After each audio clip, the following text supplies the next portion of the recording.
बच्चों, आज हम क्लास 11th में आईपीएससी नाम की रचना में जो है आगे जानते हैं जनक हाइड्रोकार्बन के नाम की रचना। कल हमने जो है सीखा था कि जनक श्रृंखला का चुनाव, और आज हम जानेंगे कि जनक हाइड्रोकार्बन के नाम की रचना। तो दूसरा नंबर है जनक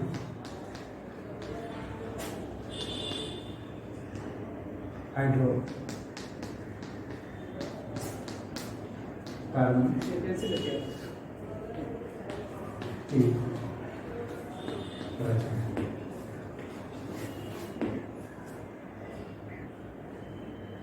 जैसे आपने हाइड्रोकार्बन्स में एल्केन, एल्कीन और एल्काइंस पढ़ा।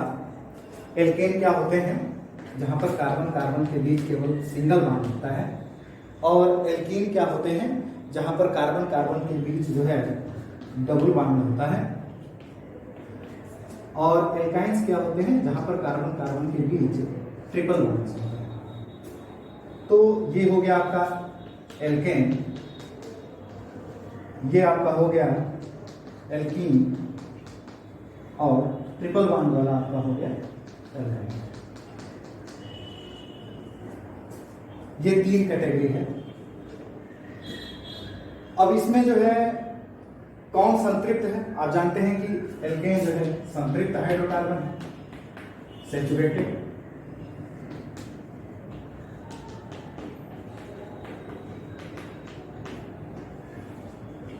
जबकि यह दोनों जो है एल्कीन और एल्काइन जो है असंतृप्त हाइड्रोकार्बन है।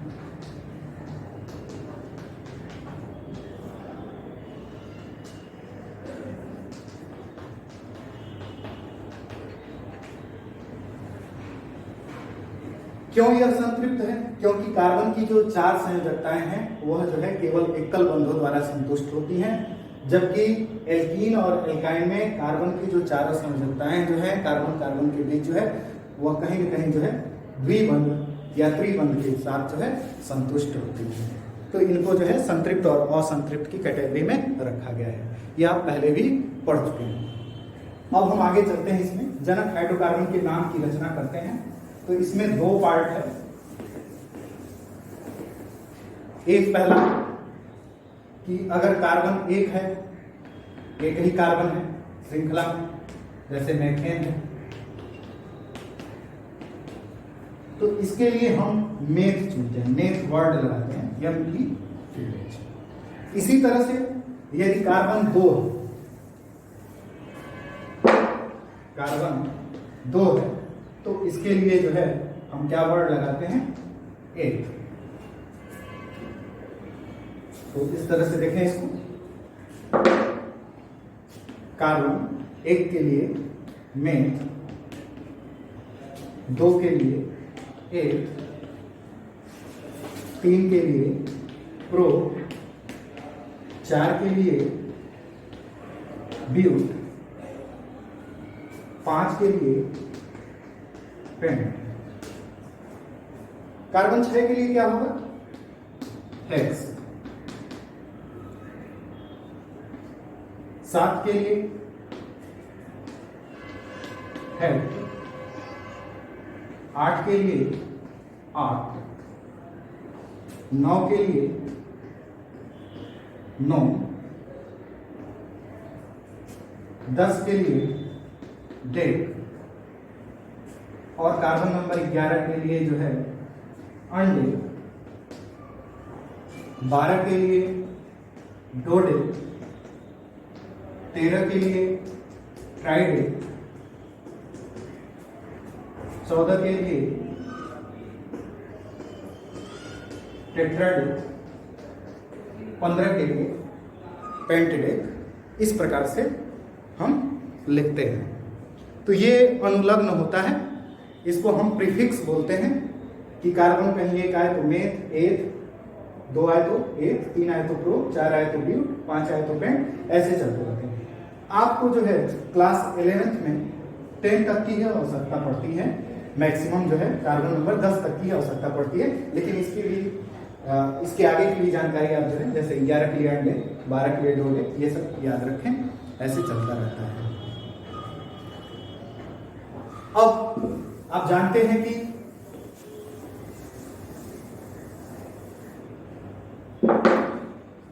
अगर संतृप्त हाइड्रोकार्बन है तो इसके लिए हम ANE एन शब्द जोड़ते हैं। क्या जोड़ते हैं? एन। और यदि कार्बन जो है डबल बॉन्ड के रूप में है तो इसके लिए हम इन।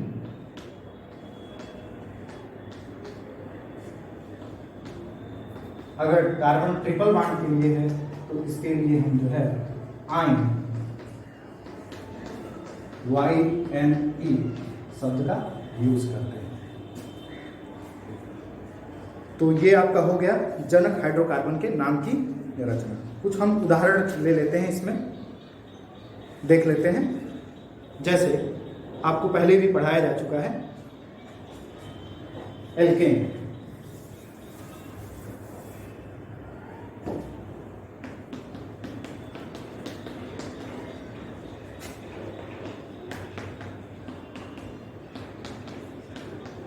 ये ओपन स्ट्रक्चर है आपका।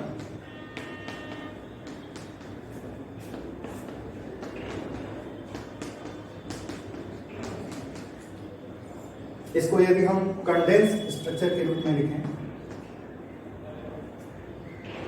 तो CH3, ये पूरा CH3 हो जाएगा, ये पूरा का पूरा पार्ट, ये पूरा का पूरा पार्ट जो है CH2, CH2, ये पूरा part CH2, CH2, CH2।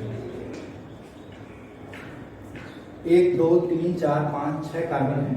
1 2 3 4 5 6 carbon. ये आपका जो है एल्केन है। और इसका नाम अगर हम लिखते हैं, IUPAC नेम लिखते हैं तो हेक्स। 6 कार्बन के लिए हम क्या लगाते हैं? हेक्स। गिनती फिर से गिने, 1 2 3 4 5 6। और कहीं पर भी यहाँ पर डबल या ट्रिपल बॉन्ड नहीं है, ये संतृप्त हाइड्रोकार्बन है, तो इसके लिए हम जोड़ देते हैं ANE, हेक्सेन। ये आपका हो गया हेक्सेन। यदि डबल बॉन्ड या ट्रिपल बॉन्ड के रूप में हो, उदाहरण के रूप में देख सकते हैं, डबल बॉन्ड या ट्रिपल बॉन्ड जैसे 1 2 3 4 5, यहाँ पे डबल बॉन्ड हो, यहाँ पे हाइड्रोजन है, 3 हाइड्रोजन, यहाँ पर 2 हाइड्रोजन, यहाँ पर 1 हाइड्रोजन, 4 वैलेंसी पूरा करने के लिए, यहाँ पर 2 1 3 4 चौथी वैलेंसी है, 4th वैलेंसी पूरा करने के लिए हाइड्रोजन, यहाँ पर जो है 3 हाइड्रोजन। इसको हम शॉर्ट में कैसे लिख सकते हैं? CH3, CH2, CH, double bond, CH, CH। क्या नाम हम इसका लिखेंगे IUPAC में? 1 2 3 4 5। तो 5 इसमें 5 कार्बन की श्रृंखला है, तो इसके लिए हम लिखते हैं कैंड। परंतु डबल बॉन्ड इसमें आ गया है दूसरे नंबर पे, तो हम लिखते हैं इसके लिए ENE। और किस नंबर पे डबल बॉन्ड लगा है उसको हम देखते हैं, वो नंबर देख लेते हैं। जैसे ये यहाँ पर दूसरे नंबर पे डबल बॉन्ड लगा है, तो पेंटीन 2। ये आपका हो गया जनक हाइड्रोकार्बन की रचना में एल्कीन। अब इसी तरह से हम एल्काइन की बात करते हैं।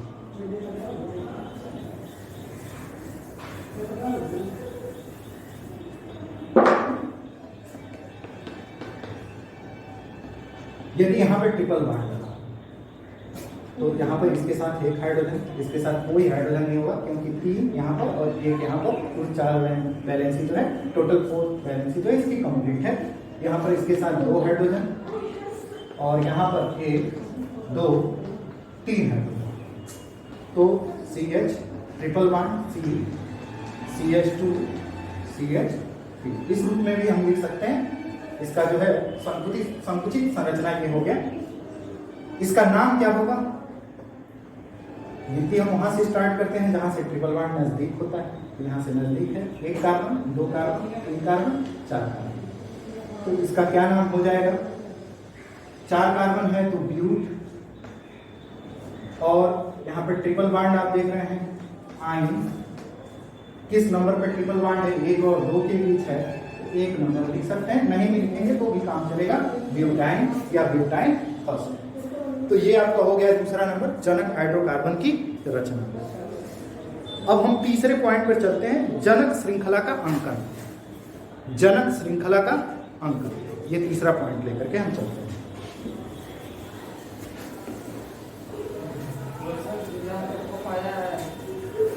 जनक श्रृंखला का अंकन।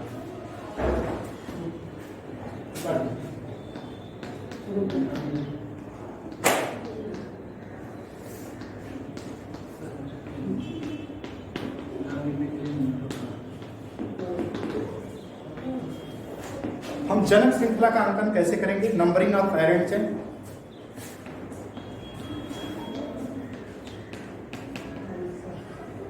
Numbering of parent chain.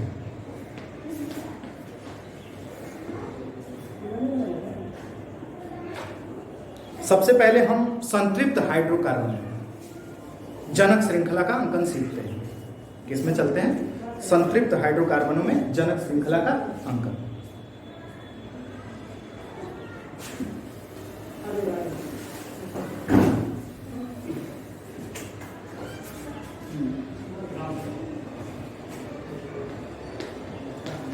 जनक श्रृंखला का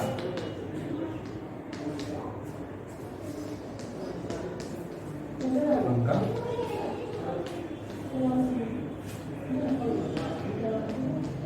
संतृप्त हाइड्रो कार्बनों में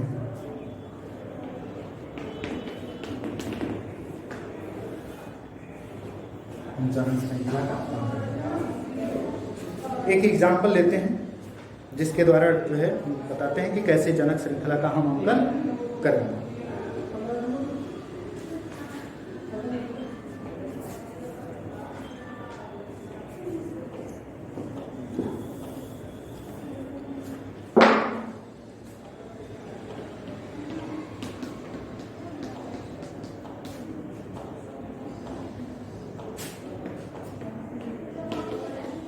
एक उदाहरण लिया हमने, ये संतृप्त हाइड्रोकार्बन है, कहीं डबल बॉन्ड या ट्रिपल बॉन्ड नहीं है कार्बन कार्बन के बीच। यहाँ पर जो है केवल सिंगल बॉन्ड है तो संतृप्त हाइड्रोकार्बन है, और कार्बन हाइड्रोजन से मिल करके बने यौगिक हैं ये, इसलिए इनको हाइड्रोकार्बन। संतृप्त क्यों? क्योंकि कार्बन कार्बन के बीच केवल सिंगल बॉन्ड है, केवल जो है एकल बॉन्ड। तो इसमें हम चलते हैं आगे कि इसमें हम जनक श्रृंखला का अंकन कैसे करते हैं। पहले तो हम सबसे लंबी चेन ढूंढते हैं, तो 1 2 3 4, यहां पर ये ब्रांच के रूप में आ जाएगा। हम एक और तरह से इसमें चेन ढूंढ सकते हैं, इसको मिटा दें। एक और तरह से हम इसमें चेन ढूंढ सकते हैं, 1 2 3 4, इधर आ सकते हैं तो ये ब्रांच होगा। अगर हम इधर आ जाएं तो यह ब्रांच होगा, यह पूरा का पूरा जो है ब्रांच के रूप में हो जाएगा। तो बच्चों इसमें जो है हम कौन सा सही अंकन होगा इसको हमको पता लगाना होता है। देखिए इसमें मेथिल ग्रुप जो है यहाँ पर जा रहे हैं, इधर से 1 2 3 4, तो ब्रांच के रूप में जो है तीसरे नंबर पर पड़ रहे हैं। और यदि हम जो है इस तरह से सबसे पहले लंबी कार्बन 4 कार्बन की श्रृंखला ढूंढ लेते हैं और इस तरह से जाते हैं 1 2 3 4, तो इधर से आ रहे हैं तो 1 2 3 नंबर पे, और इधर से जा रहे हैं तो 1 2 3 4, तो कितने नंबर पे आ रहे हैं? दूसरे नंबर पे। तो सही अंकन यही है जहां से नजदीक ब्रांच पड़े, जो ब्रांच आ रहा है श्रृंखला में वह जो है सबसे नजदीक देखा जाता है। तो यहाँ पे सबसे नजदीक जो है दूसरे नंबर पे है, अर्थात ये जो है आपका सही अंकन है। यदि इसको आप इस तरह से अंकन करते 1 2 3 4, तो ये आपका जो है अंकन सही नहीं रहता, ये गलत रहता आपका। यदि आप अंकन इस प्रकार से करते 4, तो भी ये तीसरे नंबर पे आता, ये तीसरे नंबर पे ब्रांच बन जाता, तो ये भी आपका गलत अंकन होता। एक और प्रकार से आप अंकन कर सकते हैं जहां पर जो है ये सही आएगा, बात वही है, एक ही है।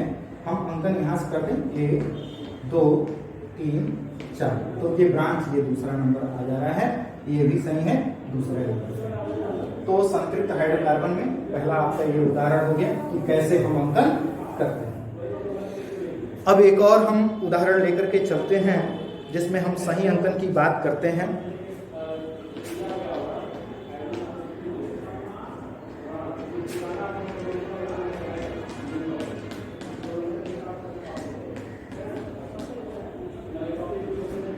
यहां पर जो है फ्लोरीन जो है दूसरे नंबर पे लगा हुआ है। इधर से अगर हम गिनती करें 1 2 3 4, और इधर से अगर हम गिनती करें तो 1 2 3 4, तो कहां से गिनती में जो है क्लोरीन नजदीक आ रहा है ये देखेंगे। सबसे पहले प्रतिस्थापी हम क्लोरीन के बारे में देखते हैं।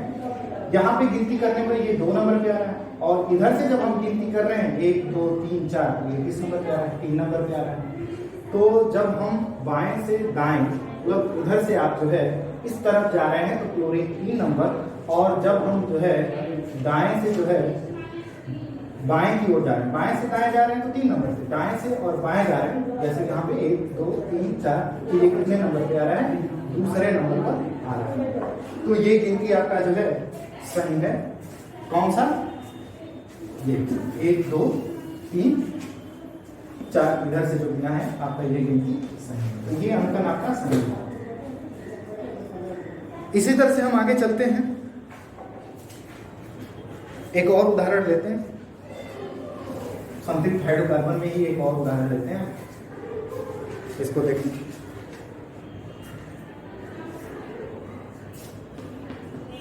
CH3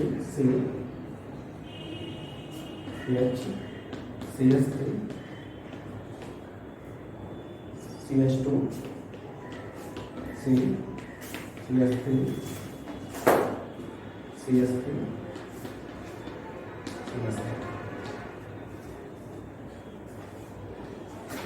इसके लिए हमें 2 सेट लेने पड़ेंगे, इसके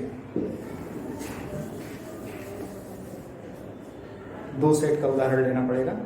तो ये हो गया आपका जो है CH3 CH3 CH2 CH3 CH3 ये हो गया आपका पहला सेट, और ये हो गया दूसरा सेट। दोनों एक ही कंपाउंड है, इन दोनों में हमें नामांकन करना है, गिनती करनी है, सबसे लंबी कार्बन श्रृंखला का चुनाव करना है। तो सबसे लंबी कार्बन श्रृंखला का चुनाव हम किस प्रकार से इसमें करेंगे, इसको ध्यान देना है।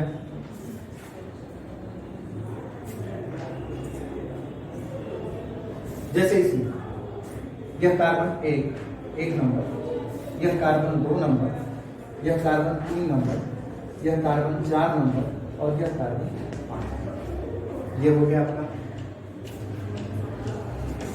जबकि इसमें यह 1, यह 2, यह 3, यह 4, और यह कार्बन 5 नंबर। इस प्रकार से दोनों। तो कौन सा इसमें जो है सेट सही है? दोनों एक ही कंपाउंड्स हैं, दोनों एक ही हैं बिल्कुल। इसमें से बताना है कि कौन सेट जो है गिनती जो आप अंकन किया है आपने, वो सेट जो है कौन सा सही है, ध्यान देना है आपको। अगर यहाँ पे जाते हैं तो ब्रांच के रूप में 2 और 4, ये 2 ब्रांच आपको मिलेगी। जबकि इधर से आप जाते हैं तो इधर भी 2 और 4 कार्बन पर जो है आपको ब्रांच मिलेगी। अब दोनों में तो एक चीज कॉमन है कि 5 कार्बन की सबसे लंबी श्रृंखला है, और 2 और 4 नंबर पर ब्रांच पाई जा रही है। इसमें 2 नंबर पे क्या क्या पाया जा रहा है? 2 नंबर पे मेथिल पाया जा रहा है, ऊपर आप देख सकते हैं 2 नंबर पे मेथिल है ये पूरा का पूरा, और यहाँ पर भी 2 नंबर पे क्या पाया जा रहा है? एक और मेथिल पाया जा रहा है, और 4 नंबर पर एक मेथिल पाया जा रहा है। जबकि इसमें जो है 2 नंबर पर एक मेथिल और 4 नंबर पर आपका जो है 2 नंबर पे एक मेथिल, 4 नंबर पर एक ब्रांच के रूप में मेथिल और 4 नंबर पर एक और है।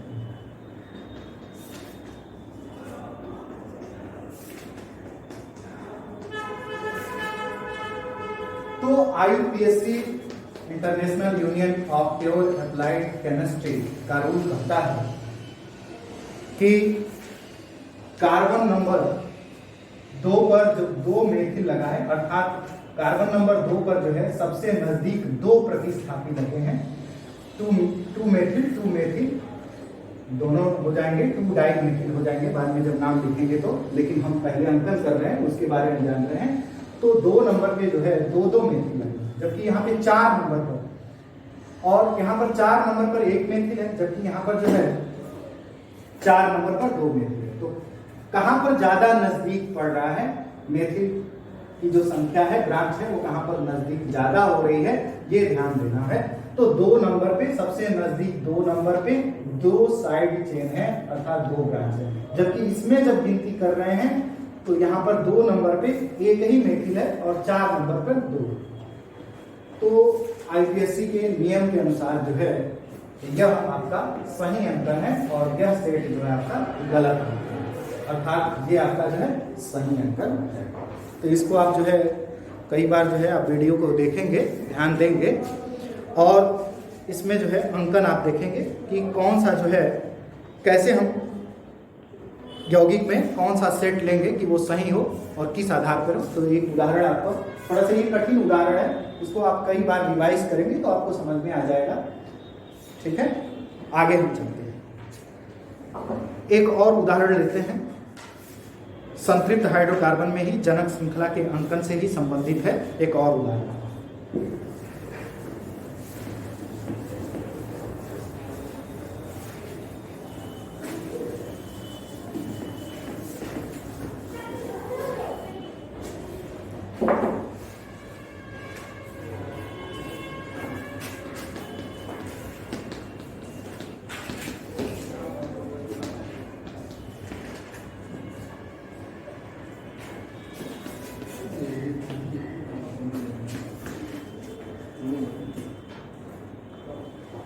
ये सेट आपका फर्स्ट सेट है और एक और सेट लेते हैं हम।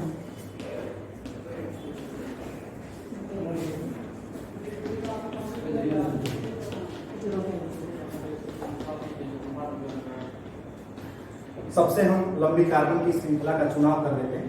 बच्चे आप बहुत गलती भी कर लेते हैं, क्लोरीन को भी आप कार्बन मान लेते हैं, तो ये गलती मत कीजिएगा, Cl से होता है क्लोरीन। ध्यान दीजिएगा, ये कार्बन में नहीं गिनती करेंगे, यहाँ से हम गिनती करेंगे 1 2 3 4 और इधर से अगर हम गिनती कर रहे हैं 1 2 3 4, दोनों एक ही यौगिक हैं, अलग अलग प्रकार से हम गिनती करके दिखा रहे हैं कि कौन सा सेट सही है। ये वाला सेट सही है कि आपका जो है दूसरा वाला सेट सही है, ये बताना है आपको गिनती करना है। बच्चों यहाँ पर ब्रोमीन और क्लोरीन 1 और 4 नंबर पर प्रतिस्थापी के रूप में लगे हुए हैं। यहाँ पर भी 1 और 4 के रूप में प्रतिस्थापी के रूप में जो है ब्रोमीन और क्लोरीन लगे हुए हैं। दोनों एक ही बराबर प्रतिस्थापी हैं, ब्रोमीन और क्लोरीन। तो ब्रोमीन में आप BROMINE ब्रोमाइन, और क्लोरीन में CHLORIN क्लोरीन। इसका पहला लेटर देखते हैं, इसका पहला लेटर B है, इसका पहला लेटर जो है C। दोनों एक ही ग्रुप के प्रतिस्थापी हैं बच्चों, ध्यान दीजिएगा इसको। तो इसमें जो है ये गिनती 1 2 3 4 इस तरह से हम कर रहे हैं, और इसमें जो है गिनती हम 1 2 3 4 इस तरह से कर रहे हैं। तो कौन सा सेट जो है आपका सही होगा? ब्रोमीन जो है आपका पहले आ रहा है, तो ये